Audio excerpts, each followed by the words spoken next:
Okay. Good morning, everyone. Mishenichnas Adar.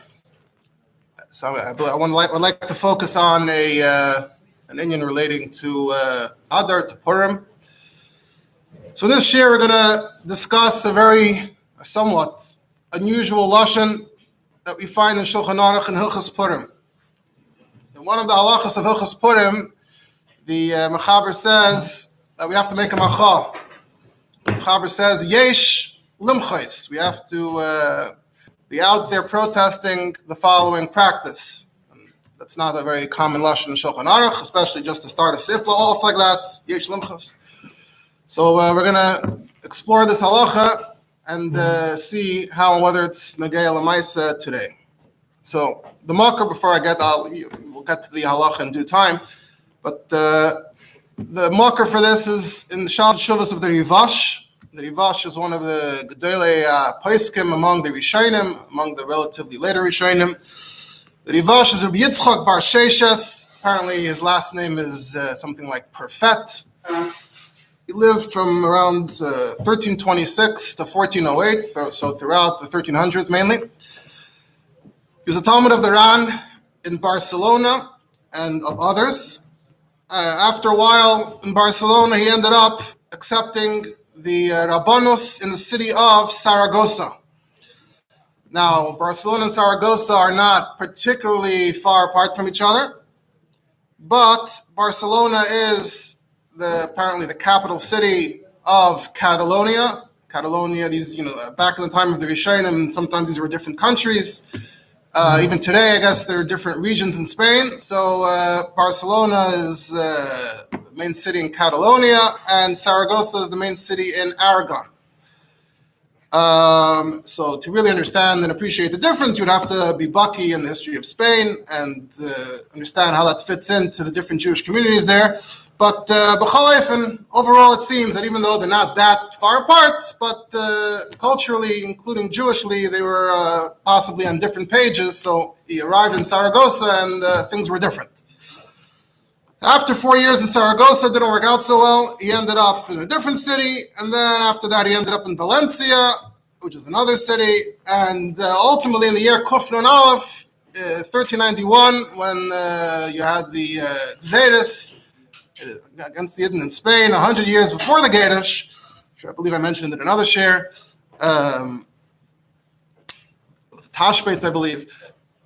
So the Rivash ended up in Algeria, and that's the second part of his life. And that's where the Rivash and the Tashbeits and the Rashbats, that they all end up in Algeria.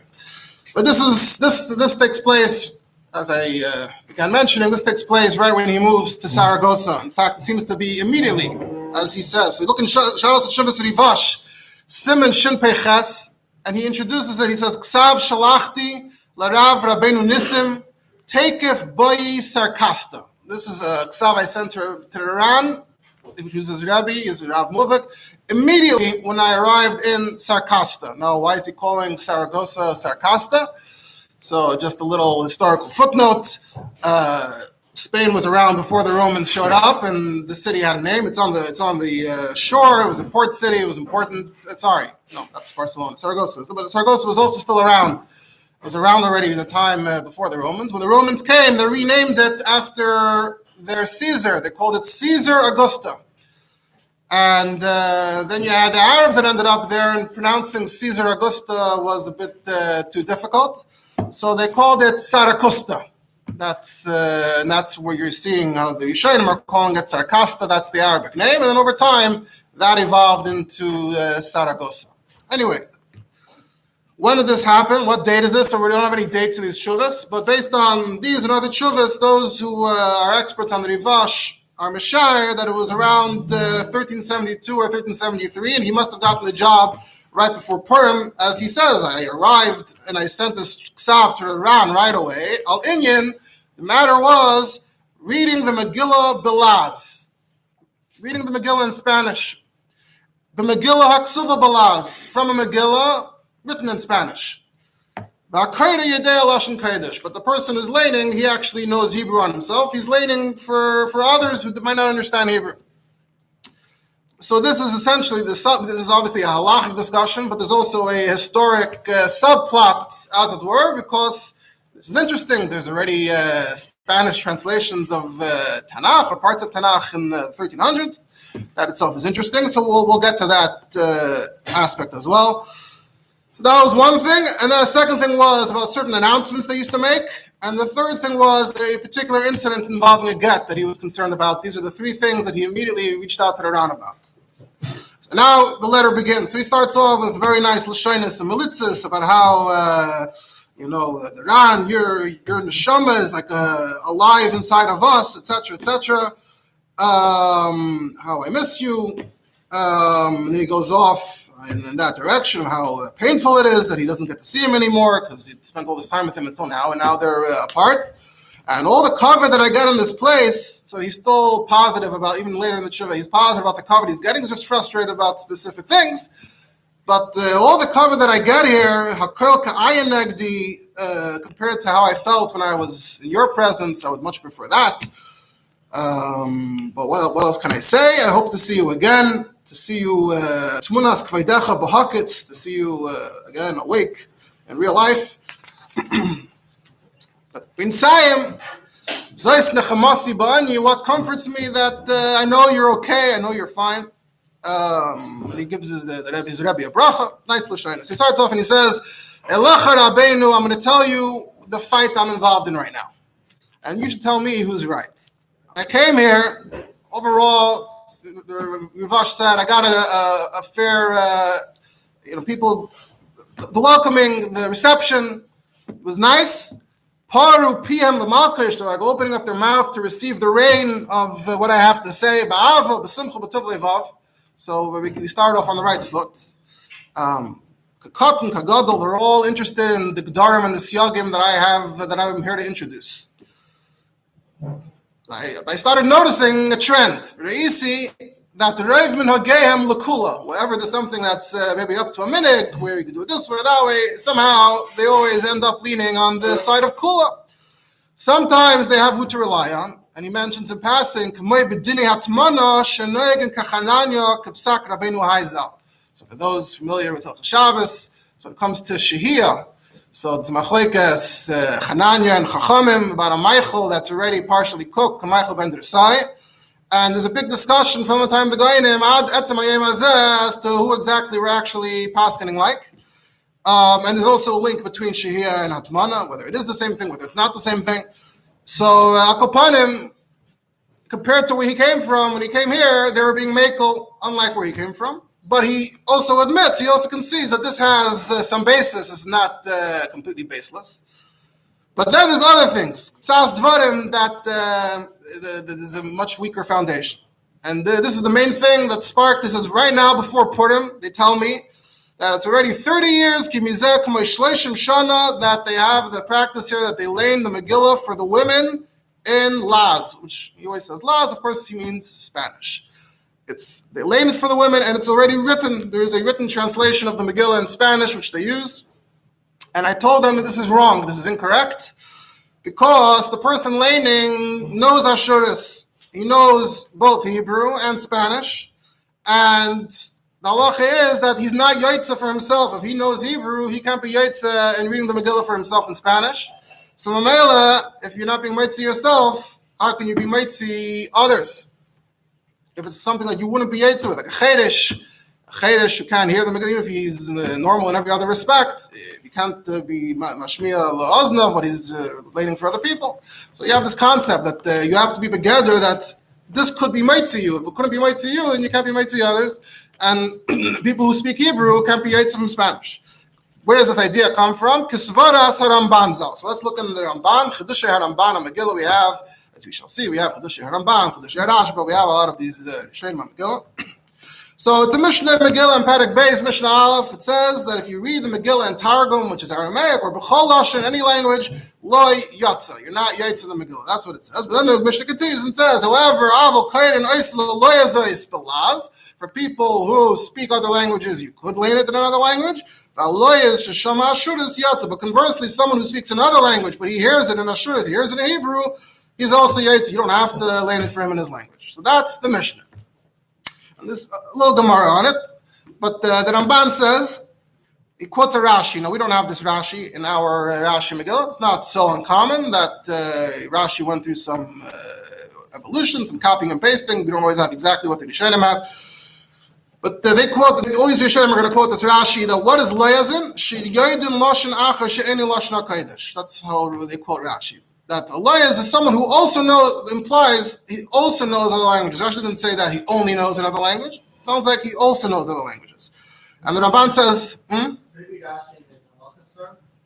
right, Pirush Rashi, and there is a Rashi there that has some just similar words, but not there. It's I think the Rashi but we have says Kol Lashon She'eni Lashon HaKodesh Karei Laz or something like that. So it's pretty similar. So it could be that there's a fork in the language in the lashon, and it's different. We ended up with one lashon, and they had a different lashon. So he said the Ramban says I don't like this. Because the halacha is when it comes to writing a Megillah, that you can't write a Megillah in any language you want. Kol lashon eini kasher b'Megillah. And even if you said you can write Svarim, Sifrei Torah B'chalal, and other Lashonis, but a Megillah would still not be kasher. That's what he asserts. We'll see later that could be challenged. So Bazoi, why should we be machshir learning from another language? Let them learn in Lashon HaKodesh. Elamai, what's the taich that you can create a loyaz es balaz? It says in the Mishnah you could. Muslim zagen, loyaz are people that dafka don't know any other language. And that fits with the seif of haloyaz sheshoma ashuris. The implication is, even though he doesn't understand Lashon HaKodesh, but still Lashon HaKodesh is the language, so he's still yaitze. So that's what it means in the seif. So creating a loyaz es balaz also means people who don't understand any other language. This is the only thing they understand. He says that's really the throughout Shas. He wants to bring a raya that throughout Shas, when we say loyaz, it means people who don't understand another language. Varaya Makas, there's an instance that says that Sanhedrin can't conduct a case through a meturgaman, through an interpreter. So Mara says, there were these Leuzi that came to Rava for a case, and Rava set up a turgaman, or the Ramban quotes that he set up an Amira, which is the same thing as we know, an Amira is a turgaman. So the Gemara asks, how do you do that? We thought you can't. And the Gemara says, no. Rava understood what they were saying. He just couldn't communicate with them. He couldn't speak well enough to talk to them in their language. So he had him a turgaman so he can talk to them, but he must have been able to understand what they were saying to him. So what do we see here?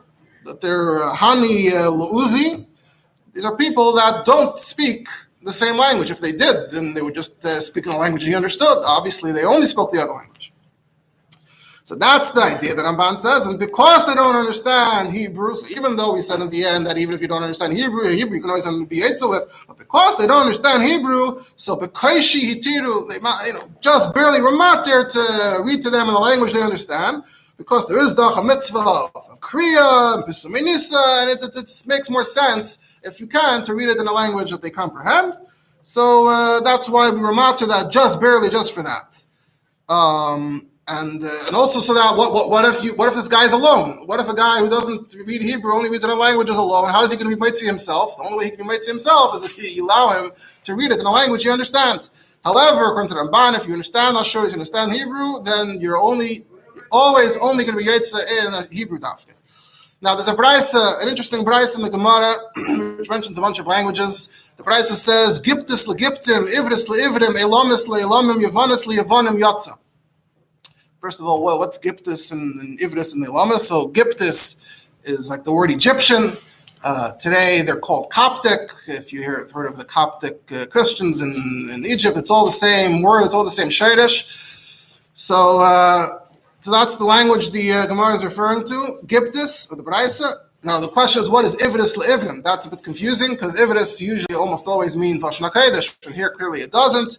So Rashi says, Ivris Lashon Ever Hanor. Some say it must mean Aramaic in this context. And Elam is Paras and Madai. Elam is in that, I think the experts say that Shushan was actually in Elam. That's from that region. So the Gemara mentions the Gemara quotes the Braisa with these languages, and it says that you could read all these languages to the people that speak them. So l'chayre, it sounds like Go ahead. So Ramban says, no, again, L'loyazes giptis gamar, only people who speak exclusively giptis, ivris, etc. But if they understood Hebrew, we'll teach that brisa the same way. You're not yaitze in another language. Then he quotes the Rambam. He calls him Harav Ramosha Asvardi. The Rambam is from Spain. So he says, the Rambam writes, he quotes the Rambam, if you read it in another language of one of the nations, you know, it's unless you speak that language. Now, this word bolvad is a little tricky, actually. What does the word bolvad mean here? Does it mean you're only yaitze if you understand the language, but if you don't understand the language, then you're not yaitze in a foreign language, but it doesn't matter whether you know Hebrew or not? Or does it mean, like the Ramban is saying, that you only know that language and not Hebrew? So the way all the Rishonim understand the Rambam is the first way. That makar ois lashon levad just meant that you actually have to understand this foreign language. But the Rambam never spelled out that you have to not know Hebrew. And apparently there's also a tshuva of the Rambam. I didn't look it up, but people are outside. There's a tshuva of the Rambam made this clear. That's how he understood it, that you could understand Hebrew, but you just have to understand the foreign language. So he quotes the Rambam. He says, no, I disagree with the Rambam respectfully.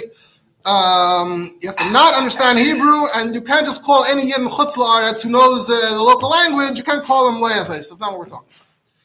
And then he says, it's a Yerushalmi. It's a Mefurish Yerushalmi that Ramban says. What does the Yerushalmi say? Rabbo b'shem Rabbi Lozer, that Yedei Ashuris v'Yedei Alaz is Yetzer Ashuris.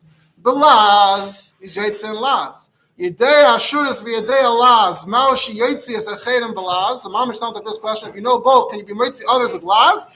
And in the Gemara, the Yerushalmi says, Kol she'eni chayev b'davar, eni Yetzi Yisarabim b'dei Chevasan. If it doesn't work for you, it doesn't work for others. So the Yerushalmi seems to be saying klar that this exact word, that if you understand Hebrew and the language, so you're not yet in the other language because you know Hebrew. And you can't be mitzi others. So it's all right there clearly in the Yerushalmi. He quotes another Yerushalmi in Saita, where it also seems to be saying the same thing.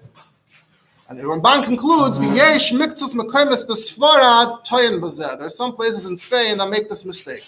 So here is the earliest Eidos, essentially, that we have. The Ramban lived in the previous century. He lived in the 1200s. And the Ramban's already implying that in Spain, there was already, this practice had already started spreading of reading the Megillah in Spanish. That's the earliest it gets. So so the Rivash quotes this Ramban. It says the Ramban said, you can't be mitzi others if you know Hebrew. And it's Yerushalmi. He says, which we know from the Ramban. And the Rashba is also of this opinion. You look in the Rashba in Megillah. So he starts by quoting Rashi, which we don't have, but Rashi seems to be saying, as long as you understand the other language, even if you know Hebrew, and B'chein das Rambam zal, the Eid Nere came in Yerushalmi, quotes the Yerushalmi, V'oid, he's medayek for the Mishnah, Haloyas Sheshama Ashuris, in the Sefer, just like the Ramban was medayek, in the Sefer, it's mashma. What's the Chiddush? Haloyas Sheshama Ashuris Yatza, obviously the Chiddush is, even though he doesn't understand Hebrew, he's still being Yaitza because Hebrew is the standard language. The lawyers in the Mishnah is talking about people who don't understand Hebrew. And this is what the Ramban Taka wrote, but the Ramban was still alive when the Rashba wrote this. He writes a lashon of Chaim on him. And then the Rashba says, actually, I could say Fakert also. This Yerushalmi, tell me to Yerushalmi, but it's Loy Mashmakain from the Lishna de Masnissen, because it says, Avol Koyden Oisa Lil Loyazais Belaz, not Koyden Oisa Hal Loyazais Belaz. If you said Koyden Oisa Hal Loyazais, it sounds like people that don't know any other language. If you're saying Koyden Oisa Lil Loyazais, it implies that the person reading it has the option of doing both, and he's reading it for them in the language they understand. So this word that you can't be mitzi others, I mean, they themselves, let's say they themselves only understand one language, and you're doing it for them. It's hard to say, that Ashba says from the Lashon the Mishnah, it's hard to say that you can't be mitzi others if that's what they need. But the Rabbi Ashba says, El Shehem Ayu Bekiyin B'Lashon HaMishnah Yaser. He says, the people that came before me, they're more bucky, or the Yerushalmi, they're more bucky in the Lashon HaMishnah. So I can be medayek all I want, but I can't be medayek against how my predecessors understood the Mishnah. Can't use a diak against them. V'yesh lochush lahachmer. So the Rashba's maskana was also to be machmer. The Rivash says, Gam Harav Anvidal de Telusa, not Lazeb Sifrei. Anyone know who the Anvidal de Telusa is in his Sifrei? No? It's the Magen Mishnah on the Rambam. That's the first major Pirush that explains the Makaitis on the Rambam. We don't have it on the Rambam. That's why the Kesef Mishnah, the Beis Yosef came and was Mashlam. And he's only known by his Spanish name, Anvidal. So in the Sefer, the Magen Mishnah, you look it up, it's Taka right there. They're all from the same chay, they're all from the same school. The Ramban, the Rashba, the Ran, the Magen Mishnah. So he writes, the Rambam wrote what he wrote. The Mishnah says what it says. Rashi, he quotes the same Rashi that we don't have, and then he says, Menira from Rashi, and Nira from the Rambam, that even if you know Hebrew, you can still be able to know the language. He's basically quoting the Rashba, the Chen Kasav Haramban Zal. So the Magen Mishnah, and apparently to Rivash, just even though it's a Pirush on the Rambam, he still lists him as in his column. Here's another one of us who pass in this way. Then he says, and you, the Ran yourself, you wrote, and we have the Ran, which is a Pirush on the Rif. On Megillah, you also wrote Sheyesh Lachash LeDivrei Haramban. If you look in the Ran there, so he starts off Karnes Aloizes Palas Pirush Rashi Chenev Divrei Harambam Hiksha Haramban. Even the Kol Lashon Eini Kasha, the Ramban's big kasha was that if you can't write it in another language, so why would you say that you can learn it Stamazoi? Therefore, he said only those who don't understand Lashon HaKodesh. And then the Ran says, Dafka le'inyin kushiyasa elei kasha limidi. We'll get back to it later. And he explains how he can understand the Mishnah totally different than the Ramban, and it would be no problem to learn for others. And then he concludes, yesh lachosh l'divrei haramban, as we shall see. So that was the Ran's maskana also. So the Rivash is very aware of what everyone has to say on the topic. So this is where I'm coming from. This is what the Rivash says. I learned that you can't just learn in Spanish for people if you know Hebrew. Then he says, but the problem is that I'm not the only chacham. I'm not the only chacham here in Saragosa. There's also a chacham anichbad, Rabbi Yosef ibn Dovid, who we know, I think, only from this and a few other tshuvas from the Rivash. And he's expressing his support and his backing for all of their practices. He says, I'm not sure why. I can only speculate. I have four options. There's either it's lachnifam, he's trying to pander to them, and here the Rivash took a position that's unpopular, so he'll take the popular position. Number one. Number two, im lahavi sheiniktas, maybe he wants to put me in my place a little bit to make me look a little dumb. I made a statement that went out on a limb, and then he says the opposite. So maybe it's deliberately not for them, but for me. Or number three, it's kiyachosh l'kvoidai. He feels it's his own honor, his own dignity, because it's been going on for 30 years, and he's been here this whole time, and he never had any problem with it. And now the new Rav comes and says there's a problem, so you could see why he would not feel comfortable with that. And number four, kulu isnu bein. Maybe all three reasons together. So not only Rabbi Yosef ibn David, but also there's a nichbad v'yashish. There's also another person here. His name is Don Ezra Lebnei Elazar, and he spells it with like an aleph, so it sounds like it's like a Spanish name. So Don Ezra Elazar, who apparently must have been like the Reish Hakol or something like that, the non-rabbinic community leader. So they paired up. They're both defending the covet of Minig Saragosa. They're not relenting so easily. And they're saying, we don't want to change our Minig. It's already the Minig of where we live. And he throws in a line that L'kaim and Hagam b'shev al tasa kotn yil elef, which I think is saying that if all they have to do is continue, to say we don't want to change our minig, so then even the smallest person says, no, we're standing up for minig Saragosa. It's easy to take that position. And they brought a raya from the Ramban. What did the Ramban say? The Ramban concluded that Bahar b'mekoymes b'sfarad tov b'zeh.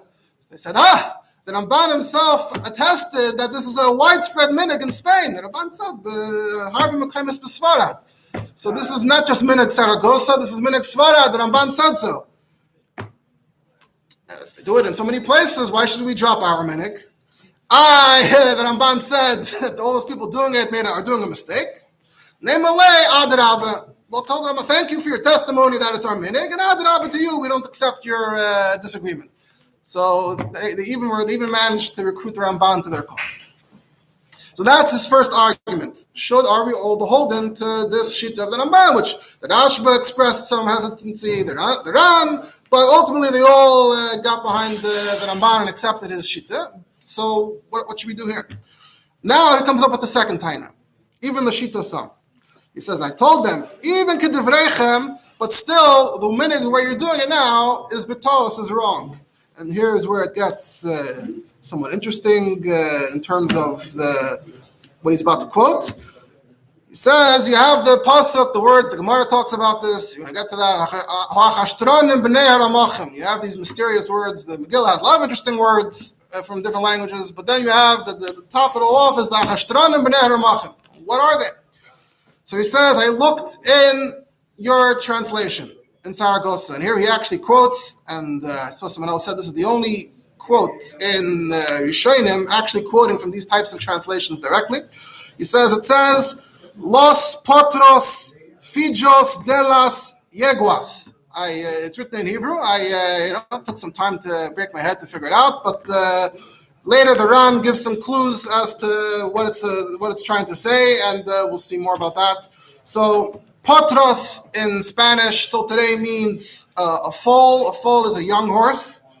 And fijos today in Spanish, it turned into hijos, but it's the same word. That means the son, the child of. In English, you have the word filial, means the child of. It's a shiur in Latin in many languages. How it gets pronounced changes. So at the time of the Rivash in Spanish or Catalonian was more like fijos, and now it's more like hijos.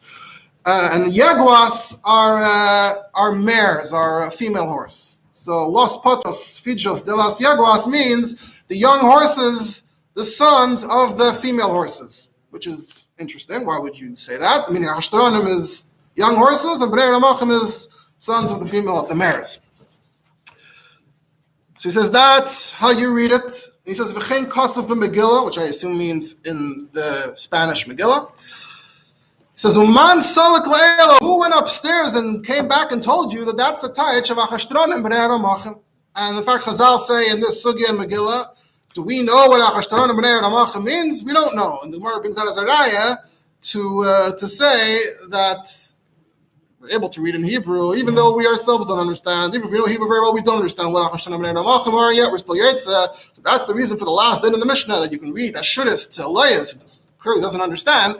And we're all on the same page. We don't understand Achashtronim B'nei Ramachim. He doesn't understand anything, so it's all the same. And it's all Prisuminism. It's just Kriya. We're trying to do our best. That's the context the Gemara mentions it in. So he takes it and turns it around and says, that Mele Lashon HaKodesh, at least you're saying the correct words. You don't understand what it means, but you're saying the words that belong there. But once you try rendering it in another language and you're making stuff up, so instead of saying the correct thing, you said gibberish. So you're skipping those words from the Kriya, and you lost the whole Kriya, he says. Why put yourself in a suffix? Why don't you do what the Chazal did? The Shayu Kair and Lenashim B'Lashon HaKodesh. Chazal themselves could have started reading the Megillah in other languages, and they didn't. Even though the Nashim didn't understand Lashon HaKodesh. How do we see this? Because the Gemara itself says, it says, Aloya Shisham Ashuris Yatza, and the Gemara says, V'hala Yada, my Ka'amri. The Gemara says, Nunu, Mida Dahava Nashim Ba'am Ha'aretz. It's the same thing with the women in Am Ha'aretz who don't understand Hebrew, so the lawyers also doesn't understand Hebrew just because he lives somewhere totally different. He speaks even a different language. The Nashim and Am Ha'aretz Mangas also don't understand the Megillah. So you see the Gemara is acknowledging the fact that the Nashim already then didn't understand the Megillah, but the Eingefallen, it didn't occur to the Gemara to say that we should start reading in a different language in Bavel. So let's follow. It's like Minik Chazal. We should follow Minik Chazal who didn't switch languages. So that was the first case. Now, just briefly, somewhat interesting. The second thing that bothered him was that they had a Minik that if you were going to sell property, you had to announce on Shabbos between Yotzer and Musaf 4 Shabbosim in a week that whoever has a schos or tviyah, a claim anything relating to this property before it changes hands again has 30 days. They announced it over the course of 4 weeks, 30 days to come, and that's the amount of time they have. Otherwise, you lose your schos. And he was very disturbed by the idea that they were doing this on Shabbos itself. They're announcing such vachadik matters on Shabbos. Shlei Duber Chashal Shabbos, and it's also a shtickle like a Gemar Din. You know, to do a Gemar Din, you might come to write. And they said, "What do you mean?" The Ra'ah, Aaron Halevi, he was here and he made Haskamas and Takanas 90 years ago. Zeh Tishim Shana, and they showed him the actual lashon of the Takanas, and it seemed to say in the Haskamas and Takanas to do this. And he says, "This Rabbi Yosef, my nemesis, frenemy, Rabbi Yosef ibn David, is being an ayah, and the Gemara it says that the Meiredes, the woman is rebelling against her husband. So first the Gemara says maybe we should give a knas every week, take off some money. And then the Gemara says no, we take the whole ksuba off in one shot, but we give 4-week notice so everyone gets to hear in shul an announcment that Yankel's wife is, and after the 4 warnings, then the taka kicks in. So you see, you do make these announcements in shul on Shabbos.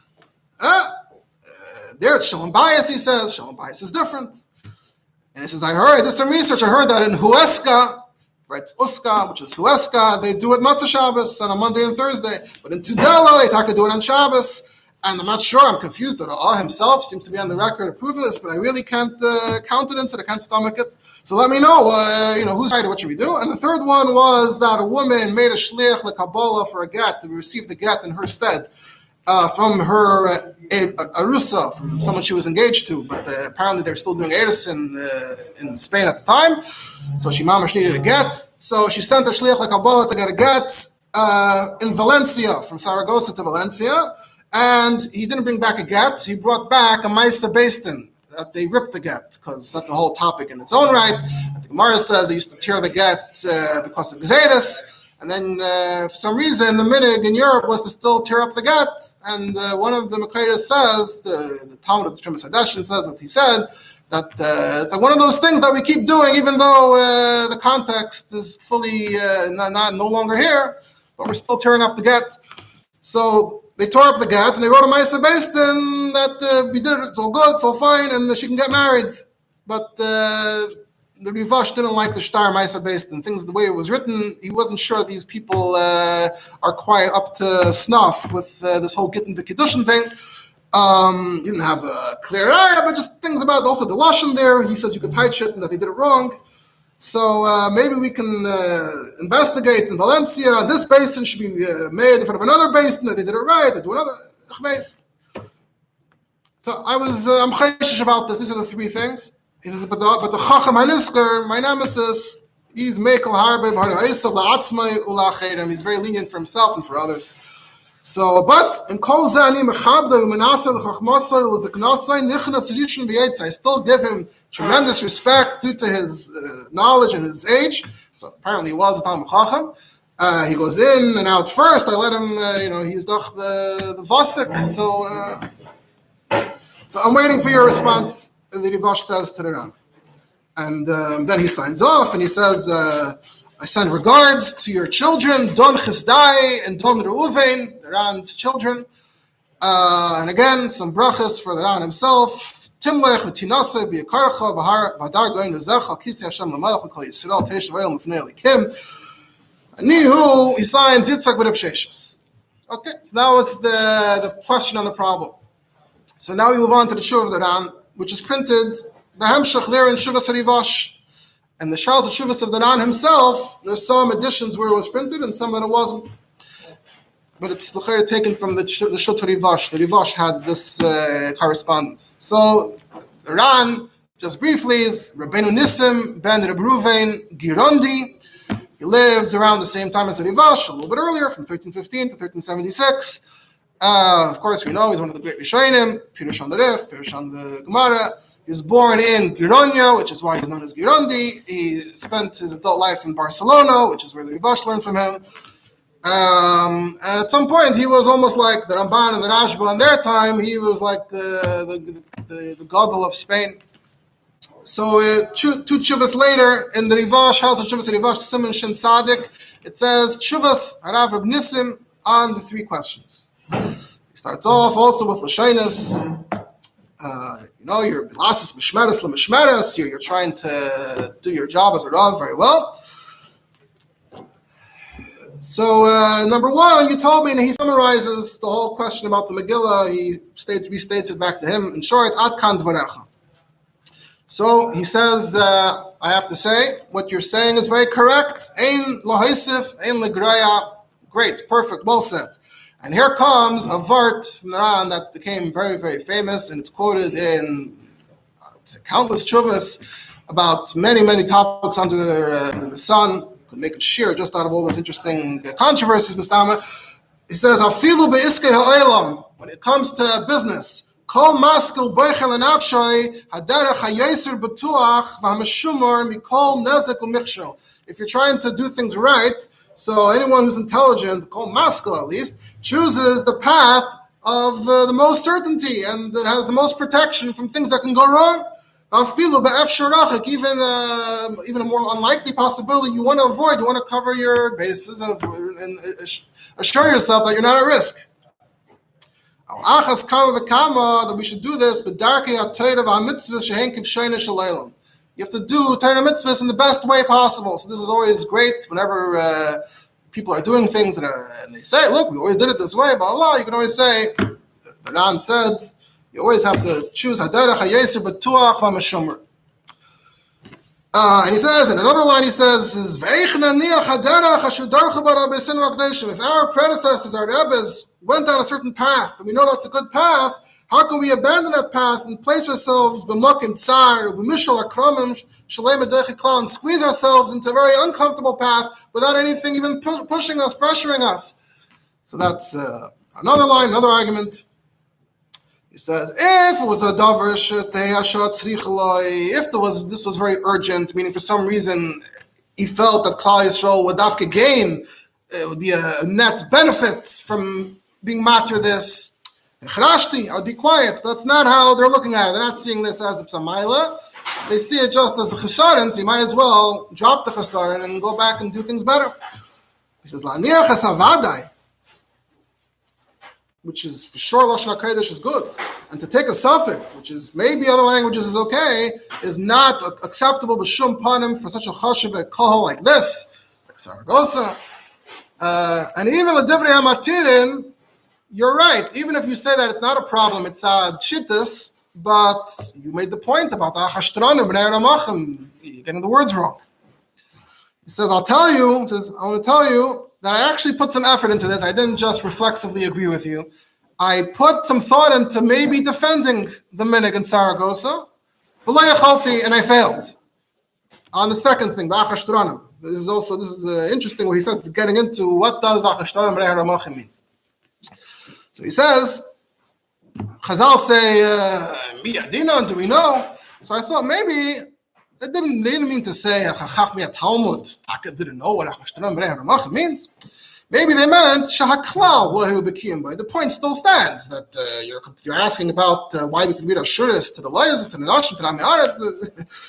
Even we don't know, or most of the Olam, if they understand Lashon HaKodesh, doesn't know what Hashtaram is. We're not getting completely, tzakaratz over that. So that was the point of the Gemara. So even those that we wouldn't call an Amaretz don't know those words because these are very unusual words and there's nowhere else in Tanakh. Even if you're good at opening a Tanakh, you would look, you wouldn't find any clues that can, other psukim, other contexts that can help you out. But Aval Bikain, surely one could argue Chazal did know. They had a Kabbalah what it meant.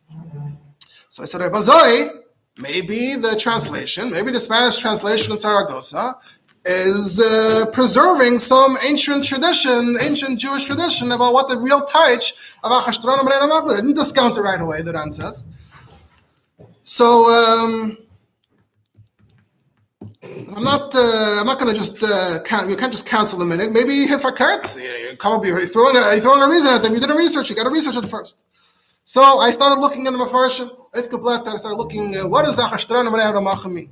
So I saw that some of them say that achashtronim is a word combined of two. Forgetting what the technical English term for that is, but you're combining two words together, and it's achash train, and the nun is extra, and the yud and the mem is plural. And what does that mean? That it's animals that are mixed. They're mixed animals. They have a father from one species and a mother from another species. And that would be, and what's the product? The mule, essentially, the horse and the donkey. The product is a mule, and that's what the achashtronim are. That's what I found in one of the Mefarshim. And then the question is, you can have a mule both ways. There might be terms for it in English, I didn't look up. Which parent is the horse, which parent is the donkey? So therefore, the pasuk is mamshech, b'nei haramachim, and the ramachim is taka horse. So it would be a female horse. So it would be the mules, but where the mother is a horse dafka. And why is that significant? Because those are more chashuv. Yeah, a mule where the mother is the horse is better. So that's what Ktsas HaMefarshim said. And that appears to be the Ibn Ezra's touch. So he said, I did some research because I don't know what patros means. In other words, Tela Yeguas Taka means the sons of the mares. That part sounds good. That part stems with the Ibn Ezra. It's the sons of the female horses. What's patros? Right? So it says, V'sha'alti labali haloshnahu imhim koyrin lepradim patros. I asked the people who speak this language, maybe Catalonian versus Aragonian, could be it was different. Whatever the case is, I asked them if they call mules potros, and they said no. They said potros means a young horse, just like it means in Spanish, that potros is a foal. So this Taich Taka saying the young horses' sons are the female horses. It's pashut meshubash, what you're saying is nonsense. According to Rashi, which is that Rashi says in Esther that it's minig malam, some kind of camel. The Ran seems to be saying that all you have to do is change the word a little bit. Instead of saying potros, say mulos, whatever the word is for mule. The Ran doesn't actually go out and say that. He's trying to ultimately support the Rivash here. He says, their translation's bad. Boom, no good. And then, what about the Ikar Hadin? What about your main argument, which was, if there's Megillah written bil laz, are you Yotze if you know Hebrew? So you already saw what I wrote, my pirush on the halachas, my pirush on the rif. And there, what I mostly did was, I actually defended Rashi, what he calls Shitas Rashi. I actually mostly defended Rashi against the Ramban, because this is B'chleikas, Rabbanim, Shimon Gamliel, about writing Sifrei Torah in other languages. And this Gemara seems to imply, I'm not going to get into it, this Gemara seems to imply that this Mishnah is the Fishidas Chachamim. And according to Chachamim, this Machlekes in the first parak, the Sfarim can be written in any language. So Megillah, Ibazai can also be written in a language. It's not Mamayat, the language that you don't understand. Because according to Chacham, you can write the Sefer in any language. You can write a Megillah in any language. So I'm going to choose to understand that you can also learn the Megillah in any language that you please. And that's the price of Giptus Legiptium, right? The Ramban felt that there was a shtickle raya against them. The price just sounds like Giptus Legiptium. You can read any language you want, even if you understand the Lashon HaKodesh. And anyway, it says that the Gemara itself says, Noshim, Amei Aretz, Achashtronim, the idea that you don't have to understand fully what you're saying. So the Miyot, Mistaya, it's enough to make the miyot that it's just being a language that you totally don't understand. But if you understand the language, it should be fine. What about the lashon loyazos balaz? Even though the Ramban Taka argued that loyazos is supposed to mean people that are completely foreign that only speak another language. You're right. That's the word loyazos doesn't imply that. But urchot the milsanakat, that's just normal. Someone understands Lashon HaKodesh. Why would they read it in another language? Could be you're allowed to, but why would you? So the Mitzvah says that you would probably do it for those that speak others languages. So loyaz Taka means those that speak other languages, but it's not a deal. It could also mean if you understand Hebrew. And it's ID the Katani Seifa. There it's Dafka loyaz who Taka doesn't understand anything else. And the Chiddush is that he could still read it in Hebrew to him. So that's why I mentioned loyaz in the nation. But in Achinami l'Rabbanan kol she'idei Lashon HaKodesh Lashon Laz Yetze B'Shteim. That's all according to Chachamim, and the Rantain is the Halacha, the Gemara is like Chachamim. However, according to Gamliel, who says that you can only write it in Lashon Kodesh and Yavani, so you could say Lafi Shitas Gamliel, If you understand Hebrew, then all the other languages are no good for writing or for reading. But even he probably would be made that would be the Ramban shita. He would be made to that if you're not Baki in Lashon HaKodesh, he'll agree to the Mishnah, he'll agree to this din, that you can read it only for those who don't understand anything else, because we didn't hear that he disagrees with the price of Giptus to Giptim. And it's a Svara, Pirsumei Nisa, and the Iker Pirsumei Nas is to understand it. So if you don't understand anything other than Giptus, Iker Pirsumei is in Giptus, even though you can't write Sfarim in it according to Ramban Gamliel, but Pirsumei Nisa overrides that for this guy. But only for that guy. But if you know Lashon HaKodesh according to Ramban Gamliel, then so that's how he wants to explain it. He wants to say he would rather go with Chachamim and say that it's okay for everyone. What about the Yerushalmi? You could say the Yerushalmi is only the Shittas of Ramban Gamliel, but the Yerushalmi is not Lefi Halacha. And that fits also with the Lashon HaMishnah. This dear that Rashba mentioned, that you're reading it for the Loyazos, mashma, you're a Talmud Chacham, and you're still reading it to them in a language they understand. Zeo daiti b'mishnah seinu, and that's, then I quoted earlier, he continued, however, the Ramban, so the Ramban, however, the Svarim, the Ramban, they all paskin, seem to be paskening like Ramban Gamliel, the halachos will be paskin like that, so then the din will change, the gabe, this and that. So the Ran says, you surely know what it says there. I don't have to copy and paste it here. And even the Yerushalmi, that's only according to here. I think our Gerson in the Mishnah says Shimon Gamliel, and here in the Shuvah it says Shimon Gamliel, even though in the Chedush Haran says Shimon Gamliel. That happens sometimes. Mamela, because Lamaisa, the Svarim seem to be passing like Shimon Gamliel when it comes to writing Sifrei Torah, when it comes to writing Megillah. So we're passing that in writing. That's why we end up passing that in reading. So that's what I wrote in my Chedush. I don't have to be Meirich. I know you have a copy of the Sefer. I don't have to copy and paste it for you. He says, now, because I enjoy the discussion with you so much, I decided I don't want this tshuva to end so fast. I'm going to jump back into the Yerushalmi and see if I can get the Yerushalmi itself to fit with the Ramban. He goes into tremendous harichas. Not going to get into it, but like every Yerushalmi, there's ways to explain it in other ways. But then he concludes, so even though, again, so even in his Chidushim, in his Tshuva, he keeps on leaning towards saying, maybe it should be fine, and especially mitzvah, the reason of the Ramban, and that if you know Hebrew. But then again, he ends off in line with his Taina in the beginning. We have a derech meruvach. We have a path that's clear. We might see the women with Hebrew. There's no suffix. Why should we place ourselves in a suffix, and we might see the women in Spanish by someone who knows Hebrew? That's how he concludes that discussion. Then he addresses about the Meicher Karka, the announcements on Shabbos. He agrees with the Rivash. You wrote about the Isha Achas with the Get, with the Basin, and you're skeptical. He seems to agree with him on that also. So they see eye to eye, the Rebbe and the Talmud, the Rivash and the Ran. And then he ends off with some nice Lashonis that he almost writes it for current. That you see that by leaving me, I seem sad, and you're trying to be menachem me. Says, but how does that help? And he got his ktana. How's that going to? How's that going to help exactly? So they're expressing their feelings for each other, very close to each other. But he says, what I feel good about is that at least you have this very chashuv position. And that's good. If you're in a good place, that's good for me as well. And he signs, I send you regards, your yeshiva, befrat, shloim bincha havasik, sending regards to your son, signs, Nisim b'Rav Ruvain, and as we find a lot of these tshuvas from those times, they also copy the address, and they used to send a letter, so on the outside they used to write who it's addressed to. So, Sha'al Haksav, Peimech Shevet, Kavno Mayel L'Torah L'Gdula, Chacham HaGadol HaShepori, Nisyamer, Harav Rav Yitzchak, Better fat, that's where you see the last name gets mentioned. So that's the tshuva of the Ran back to the Rivash, where ultimately agree with him, and he wrote this classical taina about why put yourself in a suffix when you have a vada, why abandon the derech that's meruvach and go into a narrow path.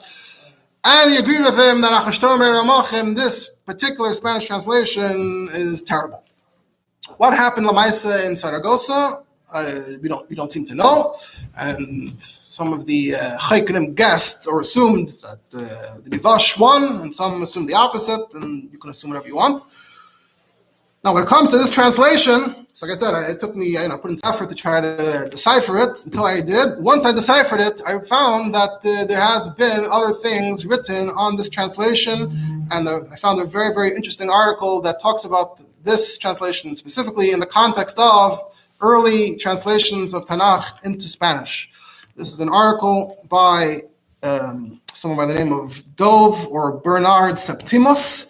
He's a professor emeritus of Jewish history and Sephardic civilization at Harvard, and he wrote an article about early translations of the Torah into Spanish, and specifically the case of Achashtoron and Bnei Haramachim.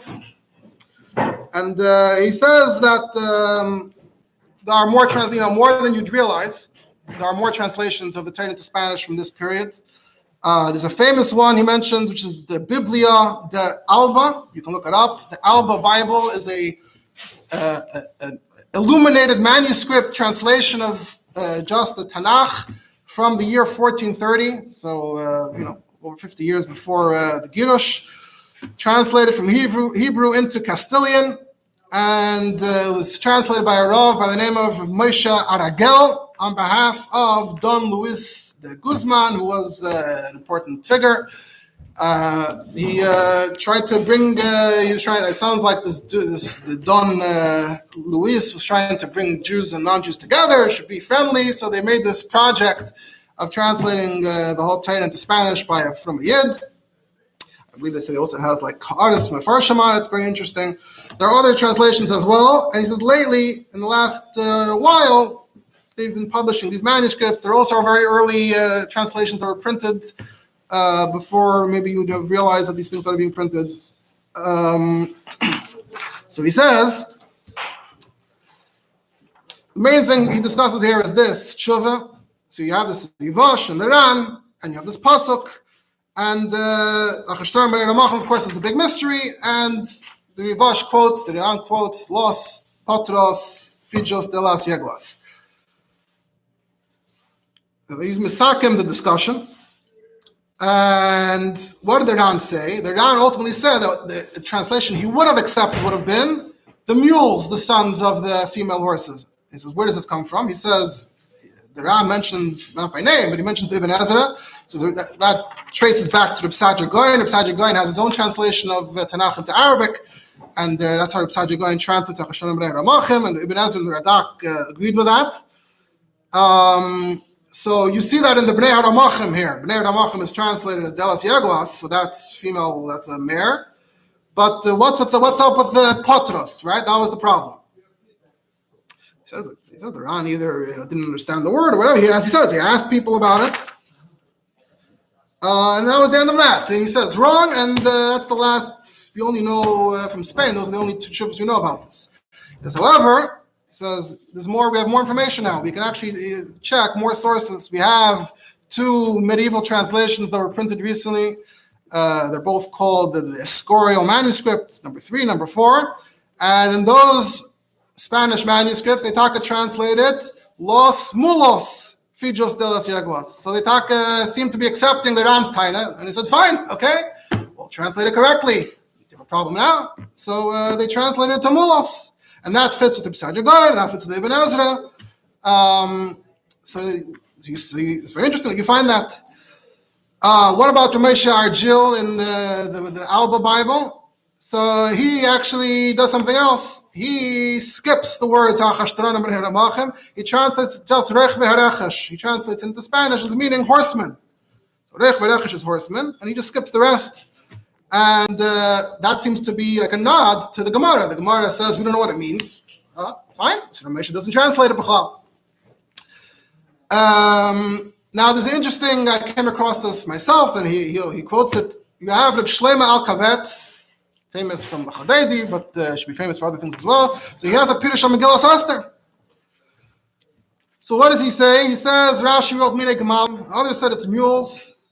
And then he writes very interesting things. He says, "V'hamafarshim hiskimu Shehem Ulei Hasusim B'nei Hasusius. Rabbi Shlomo Alkabetz claims the Mefarshim agreed that it's the young horses, the sons of the female horses, and Ekroim Belaz Shalonu Potros B'nei Hayegwas. So the Shlomo Alkabetz comes and Dafka says that Potros is Hiskimu Mefarshim, Susim. That's what the Alkabetz time is. And I heard, or actually I say, Chazal said we don't know. It means that the Hamoin doesn't know, but Chazal did know. So he's mamish claiming that Patros, that's what Chazal must have known. So very interesting. So on the one hand, you're seeing like that's like a follow-up to the Rivash, but yet he's saying the opposite, that the Mefarshim agree. So what's he talking about? So he says there was, it's not just this tshuva, it's not just Mishtam Alkabetz. There was a tradition of Spanish translation, and this Targum from Saragosa wasn't just a bunch of Amei Aretz that Epis made a mistake. For Kurt, it does reflect the legitimate Messiahs. Philip Shlem Alkabetz is still quoting it in the 1500s. And that's why Rabbi Shlomo Alkabetz quotes it. He quotes it in Spanish. He says the schema of Mefarshim, and he quotes Potros Yeguas, right? So what this Mefarshim is he talking about? To him, this history of Spanish translations to him is he considered a mucker. He says, I found the Targum of Esther from before the Gerush was published recently. It has also Pirkei Avos and a Kitzur Ereich Chaim and Yeridea from the Tur and a Medrash and other stuff. And all it has, the only mikra it has is Megillah Esther, and it translates Los Potros Fijos Delas Yeguas. So you see that it's not just one translation in Saragosa. You see we have independent copies of translations that Taka do have this, what you can call a Messiah. According to Shlomo Alkabetz, it's a Messiah. He says not just that. In Ferrara in 1552, they printed a Siddur in Spanish. He calls it Siddur Ferrara. And it has a translation of Esther in it. And it also says, Los Potros, and here it's already the more modern, it says, Hijos de las Yeguas. However, there's a Tanakh printed in Ferrara a year later where it says Mulos. So you're seeing, some say Potros, some say Mulos, but there's a whole discussion, interaction going on here between translations. It's a lot more detailed and elaborate than you might have thought. So he says, Shlomo Alkabetz still seems to be exaggerating a bit and saying his schema HaMefarshim. What does his schema HaMefarshim mean? But he looked at it as there is a translation going back hundreds of years to translate it as Susim B'nei Susius. Why didn't you do both? Both translations? And I said, according to the Ran, it sounds like his problem was just if it's incorrect. If it's correct, it sounds like the Ran doesn't have a problem. According to the Rivash, he seemed to be saying that there's nothing you can say. We have no idea. So therefore, it's a hole in your Megillah and the whole thing's no good. But Ran just said, it's the wrong taich. If you would have taiched it correctly, like the Ibn Ezra, I wouldn't have a problem. And I would say, Chazal really knew, and this is what Chazal knew. But here you see that even what the Ran rejected has its own history in Spanish Messiah. He says you have it even as late as the 1700s. In Kushta, they printed a Chumash Megillas, and they're still translating it as and it's in Ladino, it's in Hebrew letters. I don't know what the previous one he quotes sounds like it was Taka in Spanish letters, I'm not sure. But here he quotes it in Hebrew letters, and it says Los Potros Ijos de las Yegos. So as late as the 1700s, this Spanish Messiah was still continuing. Obviously, it doesn't mean they were using it to be Yaitza, but neither is Shlomo Alkabetz talking about using it to be Yaitza. But just the idea of how do you teach these words, and that they're still teaching it hundreds and hundreds of years later. It's not just something that Ran upgeschlagen and Vizahu.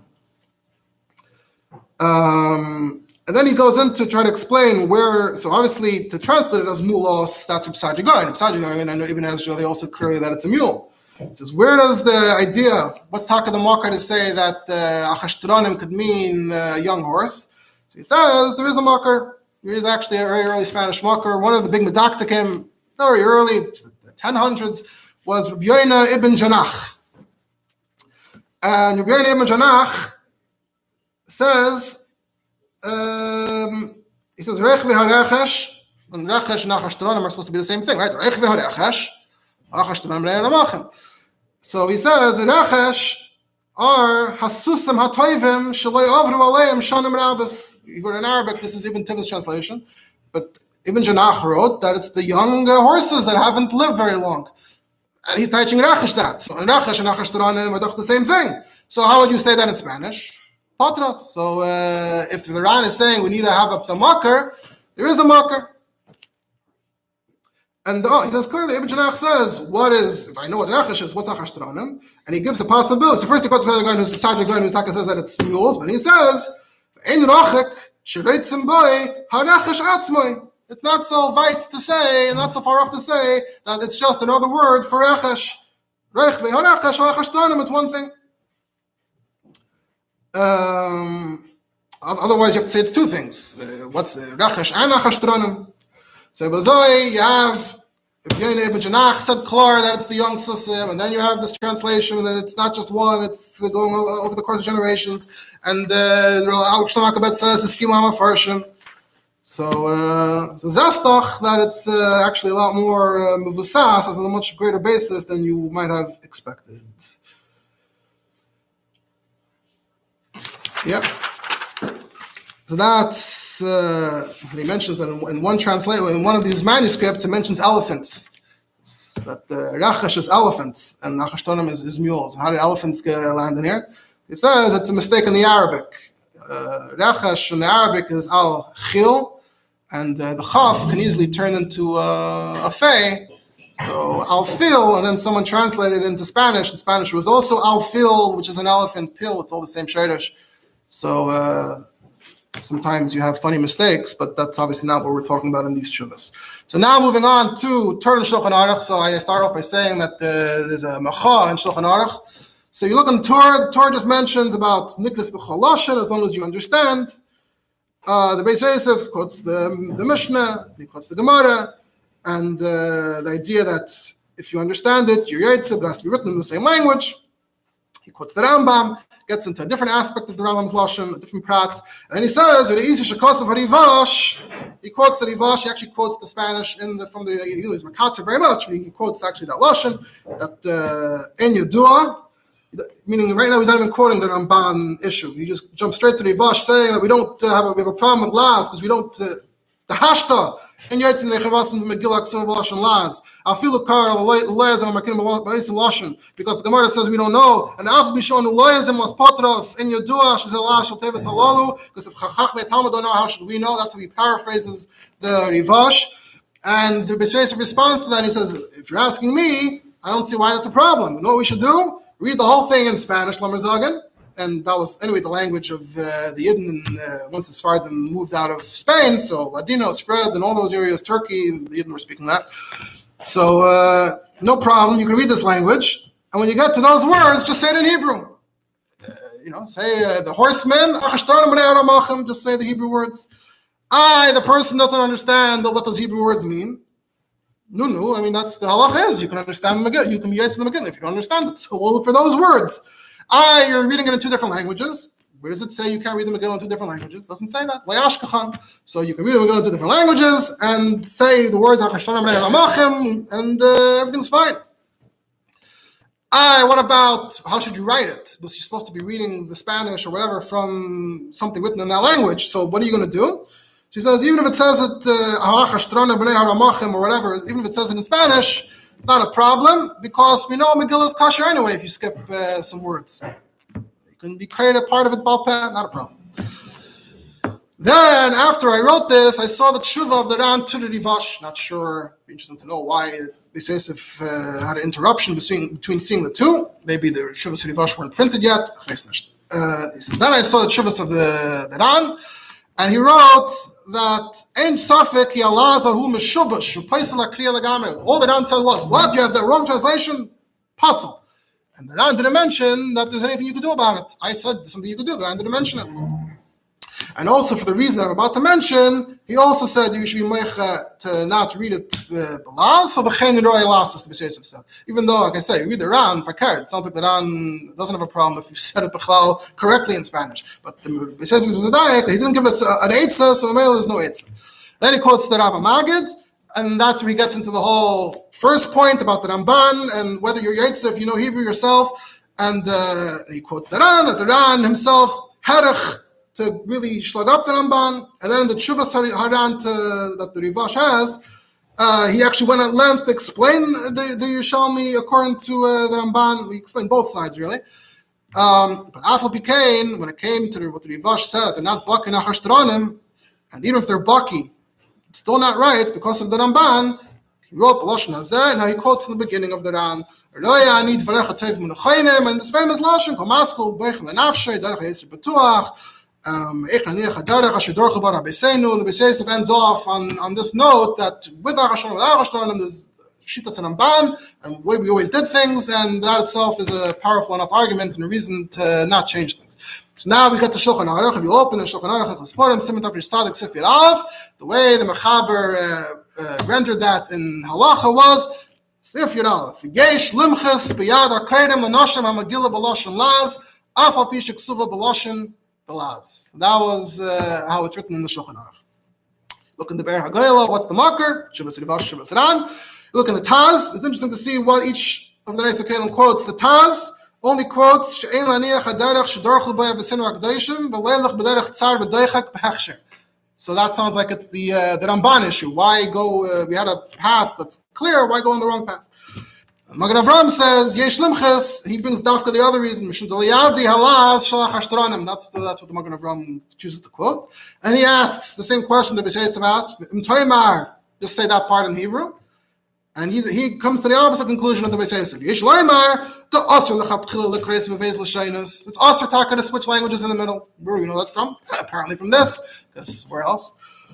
And the discussion continues in the Neis HaKelim. The Pri Chadash actually seems to be leaning more towards the Beis Yosef suggestion that saying it in Hebrew should be fine. The Pri Megadim also a little bit. The Pri Megadim also gets into a diok of can you be medayek from the Shulchan Aruch? The Shulchan Aruch said Yesh limchas biyad ha'kaydim lenashim. So can the nashim themselves, if they're reading the Megillah to themselves, can they read it in their own language? Which is its own question about women reading Megillahs for men, for women. That's its own topic.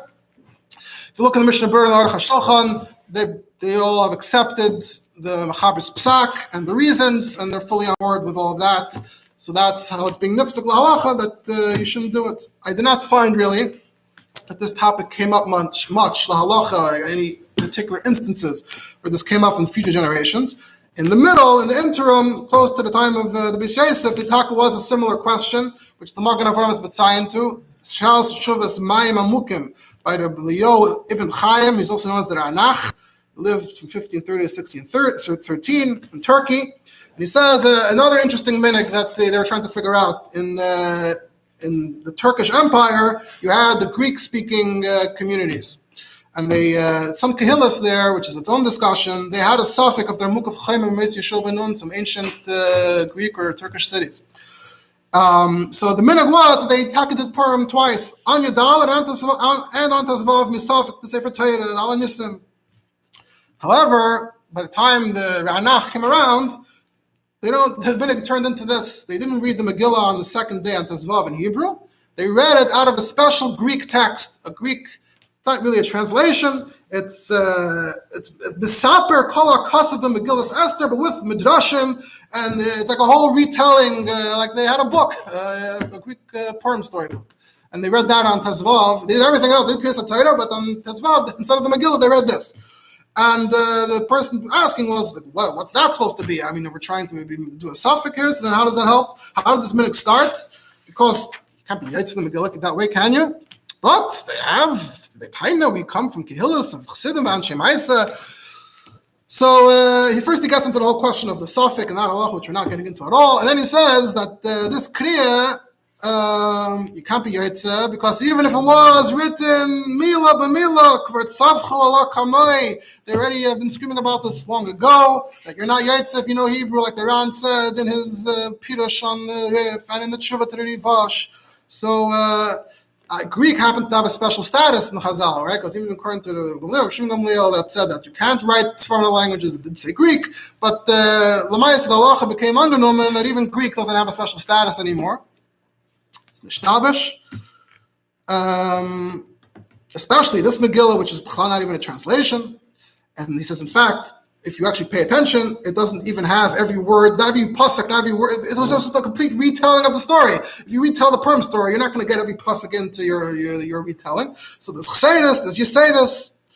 So therefore, we have to stop this minig. If you want to be Yaitza Yidei Chayvus HaSafek, you have to read the Megillah, not this. He says, if you want to speculate how did this minig start, he says, I have two theories. Shkias miyavin, who knows? But one theory I have is that this started off, that the minig was that when the second day, when Shushan Purim falls out on Shabbos, because then, just like this year in Yerushalayim, you don't lay the Megillah on Shabbos, you have a whole Purim Sholish, a whole Seder, what you do. You're not supposed to lay in the Megillah, right? Otherwise, you might come to Alamas.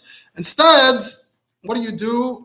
Shoylim v'darshim ben Yonah Shoyim, in a place where you're supposed to lay the Megillah onto the Zvav. So instead, you're supposed to talk about Purim. So therefore, that's how the minhag started. Dafka and Shabbos, they said you should lay in this Megillah, you should read the story because it's like Shoylim v'darshim ben Yonah Shoyim. And what about Shema Yavirena? Maybe you'll carry this also. Obviously, we still use Farim and Shul on Shabbos. We're not Choshesh Shema Yavirenu, right? So, at this point, we have so many copies of the Sefer. This is already after the printing press, so it could have been printed. I don't know if it's printed. I have to ask the experts. So they have so many copies in Shul. Sefer Siddur Rehem and Tzayim Tam L'Meis HaKnesset. It's part of the Siddur. Everyone has a copy in their Siddur of this version of the story of Esther. So there's no. Also, you only read it in the shul. It's not like Vart where a real Megillah. You might lay in it at home. But here, the minhag Mochatchila was you come together in shul and you read it. No one read this thing at home, so there's no Chash Hashem Yavinena. So that would be a theory as to how this started. Dafka on Shabbos, and then it got corrupted, and now they're reading it on Shushan Purim every year, which makes no sense. Instead of the Megillah. Or another theory he had was that the minhag was they should read it in both languages. They should lay in the Megillah in Hebrew, but they figured why just lay in the Megillah in Hebrew and send everyone home? You might as well do a Hebrew and a translation. And that way, everyone will appreciate it. Nashim b'taf. And then at some point, it got corrupted, and they only thought they had to do the second part, and they forgot about the Lashon HaKodesh. And he says, and due to this, I would say that we should probably quit this minhag at all. I mean, even if we restored the old, let's say my second theory is correct. We restored the old minhag, and now we're going to start laying the Megillah again on the second day, plus the Yavani. But you see what happened. If this is what actually happened, if this is how it evolved, that at some point they just stick to the translation, they drop the original, so it can always happen again. Right? Because the original people that made this takana, it never occurred to them that this is what's going to happen. Of course, they thought we're going to lay it in two languages. And somehow, along the way, people get the wrong idea. So therefore, we should eliminate the minhag right now. Even if we bring back the Megillah, like I say, you have to, Misafik, you should eliminate the Greek part. He says, I got a report, they looked into some older Siddurim that they had, and it said there clearly, Megillah Zubalashin Yavin, Keshachal Yem Sheni Shabbos. It's his first theory that it was only meant to be read when the second day of Purim, and Shushan Purim fell out on Shabbos. So really both theories are correct. And some also read it on a weekday after they read the Megillah properly. So this supports my theory, and that's one thing leads to another, his whole idea. So that is one other case that the Magen Avraham is Matzayin to Bekitzer, who already is quoting the Rivash and Aran. It's also mentioned in an interesting context. It crops up in the 1810s. We spoke about how the Reform movement burst onto the scene in the 1810s, and one of the other big things they wanted to do was switch the language. They wanted to daven in German, starting in Germany. So there's a letter / tshuva of Rabbi Kiva Eger from the year Tav Kavayin Hey. I don't know if it was printed in this tshuva, so it was printed in other places. And there's a whole arichas to taina that it's b'chlal not shayach to do anything in other languages. This is what he tainas. I'm going to quote part of it. He says, even Noshim and Almei Aratzis are unable really to daven balaz. He says, because we know that if you read the Lashon HaKodesh and you skip a word or you read in the wrong order, even if it doesn't change the pshat, let's say instead of saying Asher Hashem Lekechem Nesein Lechem, you say Asher Nesein Lechem Hashem, you're not Yaitza. Pashut, he says. It's the same thing balaz. You can't skip a word and you can't read it out of order. All the translations we have into German, they're not particular about this.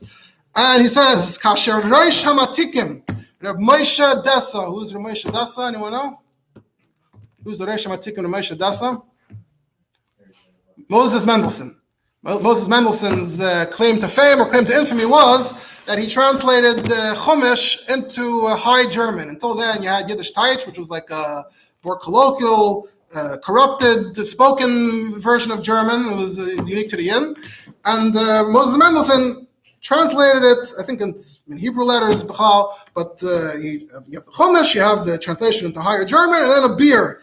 And technically, there was nothing wrong, at least overtly, neither with the Targum nor with the beer. But yet, over time, it's come to be considered like the worst thing ever. Different explanations have been offered how you can see, even though there's nothing, no kfira in it, but how you can see the things that he doesn't mention, or different diyukim and ramazim.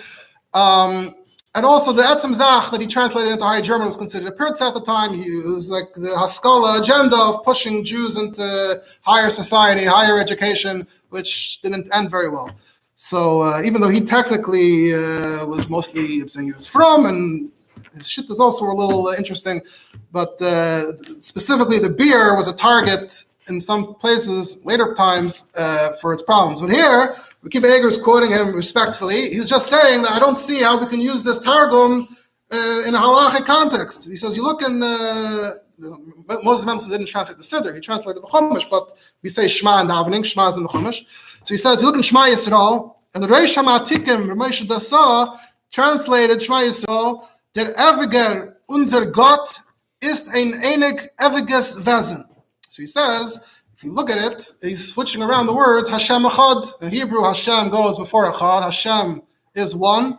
But in German, Epis didn't go. So he translated Ein Einig Eviges Wesen, one eternal being. So Echad comes before Hashem. So if you say that translation,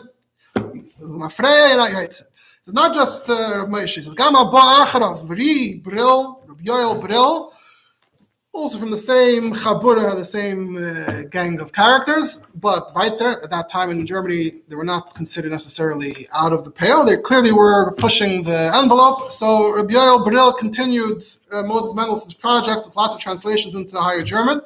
So apparently he also retranslated the Chumash. He says, Bereish Sifrei, which he claims is a Vertlich Übersetzung, it's word for word, the translation, very literal. Still, and it's not true that he doesn't follow the style of Ramesha, but it's not truly, in fact, in Shema Yisrael, it's the same problem. He translates it differently. He says, Ist ein einziger und ewiger Gott, one singular and eternal God. Still, Hashem is before Echad. And then Rabbi Akiva says, even if you're going to tell me that that's how translations work, you can't expect that it should be, if the halacha says that translations in theory are okay, then you have to accept that that's going to be part of what happens in a translation, and that's considered Kisidron. What about all the words that are missing? He says, for example, Haim Shemaya Tishmu, in the translations they had, they just translated the Shemaya once. If you listen, you're going to listen, you don't really talk like that. Also S, all the S's, you can't really translate the S into these languages. So if the Darshan, Shemaya Tishmu is a drasha, every S is a ribuy. Then he gets, getting to the connection to this, he gets to the word Latitafis. Latitafis is like the Chumash version of Achashtranum. What does Latitafis really mean? So he says, these Matikim, Moshe, Yoel, they translated either Sterntuch, something that goes on your forehead, or Farderhaupt, didn't have a chance to look up what that might mean precisely. But the idea seeming to be that they're just translating as an object that's in that part of your head. How do we know that we're being Yitzah by translating Latitafis that way? The Mishnah says you can say it b'chol lashon. Maybe they knew the laws very well, and they knew how to say Shemaya Tishmu.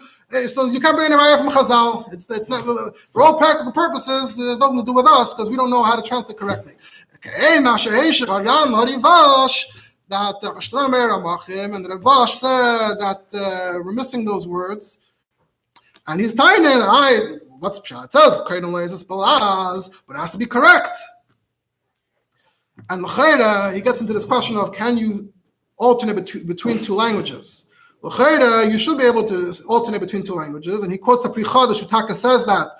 He says, however, the Pri Chadash brings a raya I don't like. The Pri Chadash says that in the Megillah itself there are words in Aramaic. He says that's not a raya. Because for halachic purposes, Hebrew and Aramaic, they're interchangeable.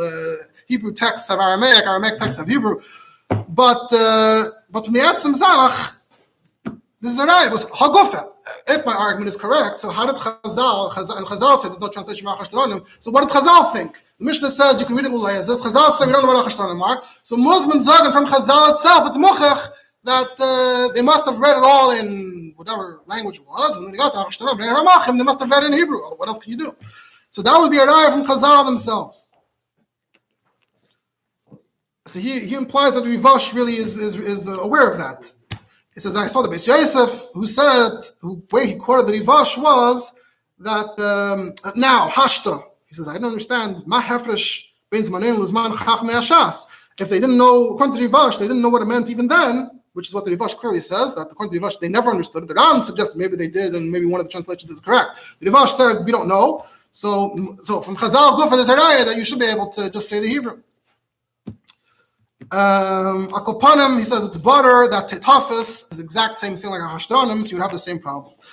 And then just one more piece from that, there's more, but I'm just one more nakuda. He says, I'm very surprised about how we deal with Hashem's name. He says in the translations of the brachas, they translated Hashem in German then as Eviger, the eternal. That was the word they went with. And they didn't write Gott, they wrote the Eviger. He says, I understand if Yud Kei Vav Kei is the Shem Ha'etzem, it's Hashem's name, especially a person's name, then how can you translate that and turn it into a nickname, a description? It says Shimon. Shimon's name technically is Kishama Hashem. So when I translate Shimon's name, whenever it says Shimon in the Torah, I'm not going to write Shimon, I'm going to write Herechts. Herechts went, Herechts came, because that's what you're doing by translating Yud Kei Vav Kei into the eternal. That's like translating Shimon into hear ye or whatever. Also, like Shani Nichtav Ani Nikra, Yud Kei Vav Kei has both Yud Kei Vav Kei and Aleph Dal Nun Yud in it. Aleph Dal Nun Yud within a kudus of Yud Kei Vav Kei. We have the kavanah of both, and the word Eviger, you're not getting all of those. You're not getting Adnos.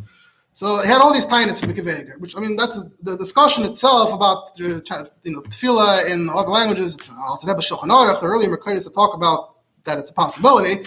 So we're not getting into that. Obviously, the Rabbi Shraga was responding to reform that we're trying to mamish replace the Siddur.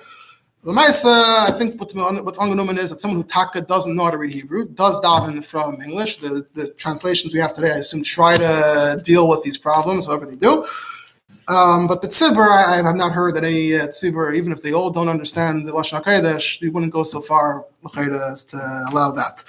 Now, in conclusion, I saw a Pesach from nowadays, Rabbi Shraga Dovid Homnick from Williamsburg. He lives in Williamsburg. He writes Svarim. So he has one of his series of Svarim is Mekadosh Yisrael on Yom Tov, Yom Tov. So Mekadosh Yisrael and Purim and Simon Kuf Nun Zayin, he has a shaila. Can you read in English or other languages for women? Same question comes up again. So he quotes the Shulchan Aruch and the Rivash and the Neis HaKelim, and his conclusion, interestingly, from the Neis HaKelim is that those who argued that you could read the whole thing in another language, and wherever there's a suffix, you'll just read it in Hebrew, he is persuaded by that. And he says, Lafizeh, he's leading to say, if you're not Baki and Lashon HaKodesh Taka, we're going to, of course, go with the Rivash and the Ram, but if you Taka don't know Lashon HaKodesh, Yikra be'English as a Megillah HaKsuva, Kula b'Lashon English, except those three words, which you'll write and say, Yesh Leimar, that it's Shaper Dami, even the Chatchila. Because you don't have the two tinus of the Ramban. The Ramban wasn't tining if you don't know Lashon HaKodesh, and you're reading it for yourself. And the other tiny that you're going off from the path of, you can't read. I'm sorry, the other tiny is that you're saying Hashtanim wrong. No, you're saying it in Hebrew, and it's fine. And even if the words are missing, you're Yetzah. So just surprising that it's not. If you look at Mishnah, even the Shulchan Aruch says Yesh Limches. It's interesting that Mitzidai, he was willing, based on all that information, he was almost about to say that it's okay. But he says, because the Achreinim, presumably like Rabbi Kiva Eger talked about the Mischadshim, and the Mischadshim wanted to translate it into other languages, and they said, even though you could have in every language, but they were misnagid, because we're not Baki, all these times are not Baki in languages, and Shemus Dafim. Rabbi Kiva Eger mentions this also. Simcha and Tosin, I don't know which example Rabbi Kiva Eger gives, but this idea where you have like these, it's the Lahal, Shabeach, that's Rabbi Kiva Eger's example. You have these synonymous words, how are you going to translate it into, right, you have synonymous words in German and English also, but how do you know you're getting it correctly? Certain words, these words, they're all similar, and we don't know exactly. He says also in Megillah, we don't know what Bat, Sheish, Dar, and Secharis are exactly. So mi Yerav and Nafshay will say that he knows languages correctly. So therefore, loy mechachma she'al tazayis ve'ein lahatir l'maisa. And I believe I've never heard that anyone has been matir l'maisa, even if the people don't understand a word of Hebrew and they only have 5 minutes. Try other things, but haven't heard that anyone has attempted halacha to use another language. And Shulchan Aruch says yesh limchas. It wasn't clear to me that it has to be written.